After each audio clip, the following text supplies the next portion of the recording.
Capítulo 8. Guerra, família e cotidiano. Em 1939, minha mãe, grávida da terceira filha, Noemi, ao chegar perto do porto de Estocolmo, os alemães tomaram o navio, levando-o de volta para Riga. Nesse navio, minha mãe foi violentada. Em Riga, conseguiu um atestado médico de sua condição de gravidez, com uma declaração de que precisava urgentemente encontrar seu marido em Estocolmo. No dia seguinte, pegou o último navio que saiu da Letônia, pouco antes da guerra começar. Quando minha irmã nasceu, em 1940, minha mãe chorou.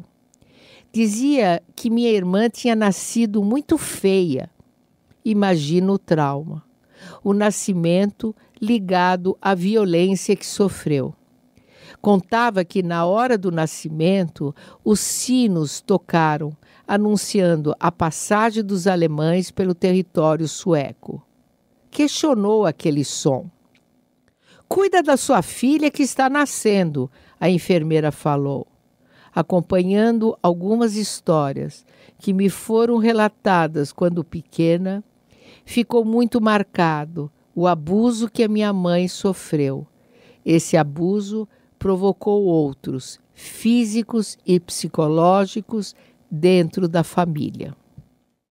A partir de 1939, e já antes, os judeus eram perseguidos e discriminados na Letônia, na Polônia e em outros países vizinhos. Na Letônia, país de meus ancestrais, os judeus precisavam constantemente fazer acordos com os líderes políticos que dominavam a cada período histórico. O medo, a desconfiança e a insegurança que sentiam vinham de séculos atrás. Os prussianos, os russos e os alemães dominaram a região durante centenas de anos. A Letônia conseguiu se tornar independente somente em 1991. O rompimento dos vínculos, resultado da guerra, produziu cicatrizes profundas na família Feigenson. Em 1941, a guerra continuava. Era uma barbárie. E os judeus ainda não estavam, até aquele momento, em uma posição confortável. Demorou alguns anos até que essa situação mudasse. Minha mãe tinha sentimentos ambíguos e os transmitia aos filhos. Até sua saída forçada, ela era feliz em Riga. Sua juventude foi boa, com amigos alemães, e de um momento para outro eles se tornaram inimigos, estupradores e assassinos. A desconfiança instalou-se, tornando-se uma das palavras-chave na família. O amigo torna-se um inimigo. O afeto, desafeto. Estabelecido em São Paulo, meu pai começou a criar um novo negócio.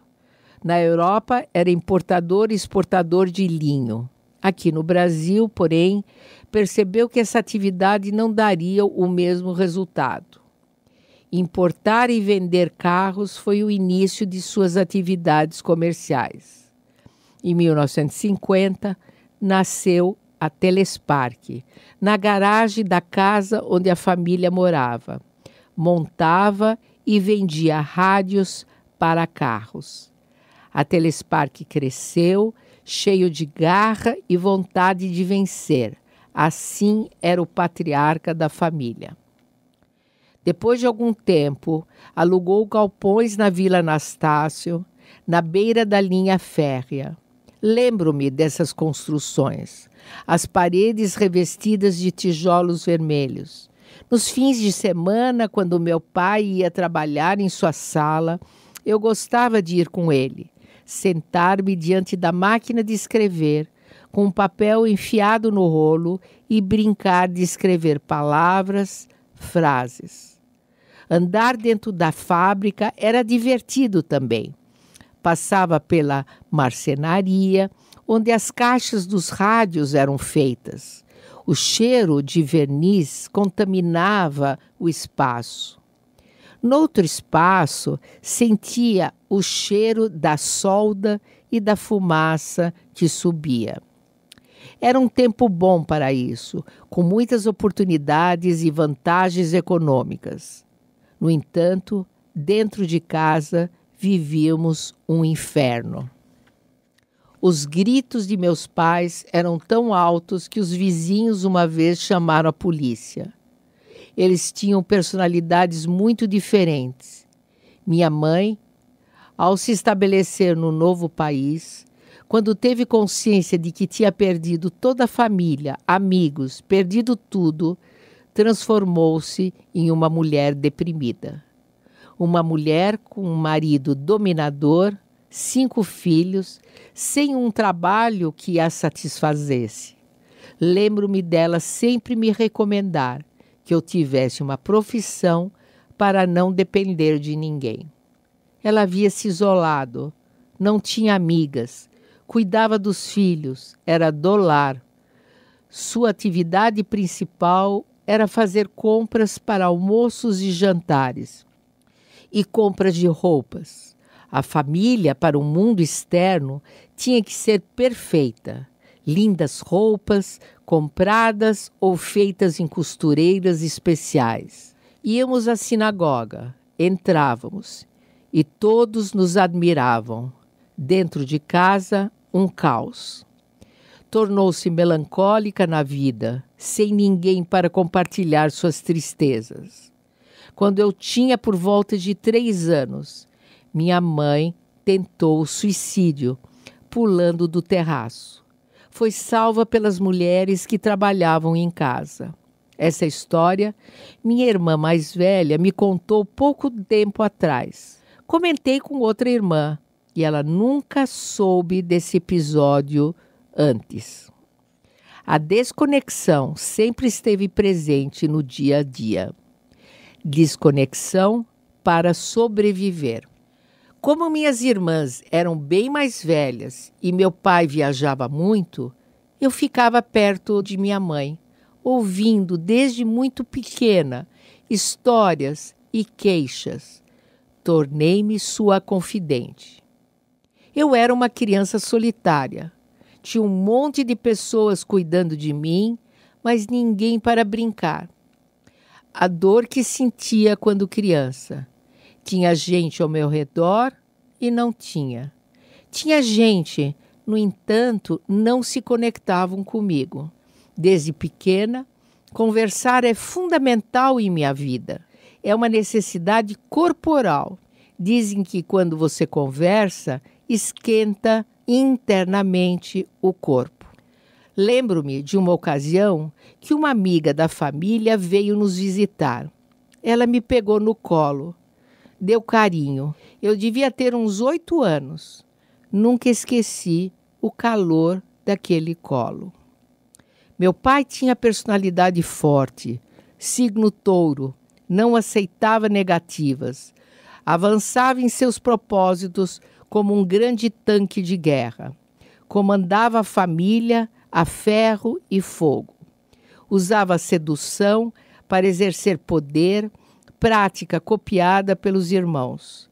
Talvez eu mesma tenha me valido desse artifício, mas percebi que, no fim, a sedução produz resultados desastrosos. Vaidoso do poder que exercia, não enxergava a realidade à sua volta, já que tinha salvado da morte a família. Por outro lado, ele tinha uma alegria de viver muito potente, uma joie de vivre. Vivia e trabalhava intensamente. No sítio tínhamos cavalos, fazíamos passeios no meio do mato e das árvores. Momentos surpreendentes de proximidade.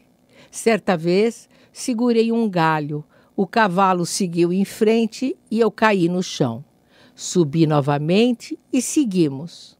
Vacas holandesas em um estábulo onde se tirava leite. O cheiro forte do leite. O marrom avermelhado das vacas. As grandes tetas de onde se tirava o leite em fortes jatos. Queijo e manteiga eram produzidos em vigorosas batidas. O leite parado no pano grosso, transformando-se em ricota. Uma granja com galinhas, pintos e ovos. Dezenas de pintinhos amarelos correndo dentro de uma caixa de madeira. Os pequenos caminhos da horta, onde minha mãe me dava para comer uma cenoura recém-tirada da terra, depois de lavá-la na torneira. Um lago onde carpas vinham comer o pão que jogávamos com o som de palmas. Percorrer todos esses lugares era fascinante. Meu pai gostava de ficar em meio às coisas do campo, da terra. Lembrava suas origens. Tinha prazer em nos proporcionar aventuras e eu embarcava em todas quando deixavam. As aventuras me atraíam. Contudo, eu era uma criança assustada, sempre esperando a próxima confusão familiar que terminaria numa briga. Quando a ira emergia por alguma razão, meu pai não excluía filhas, esposa, netos, funcionários. Enfim, ninguém escapava, dentro e fora de casa. A última palavra era sempre a dele, um pai patrão. Controlador, bebia. E quando bebia, seus acessos de raiva pioravam muito. Ele chegava muitas vezes a instigar brigas e conflitos. A família permaneceu presa em uma teia de intrigas até a morte dele. Com minha mãe passiva, vieram as preferências, jogos de poder. As brigas continuaram entre os irmãos. Seguiram vivendo pelos caminhos abusivos observados na infância, com mentiras e segredos, repetindo com facilidade o padrão ensinado. Sedução, poder, desconfiança, exclusão. Tudo isso permaneceu em nossa família, impedindo o fluxo de uma vida tranquila. Hoje convivo com esses fantasmas, apesar de não ter herdado os traumas da guerra da mesma maneira que meus pais e meus irmãos.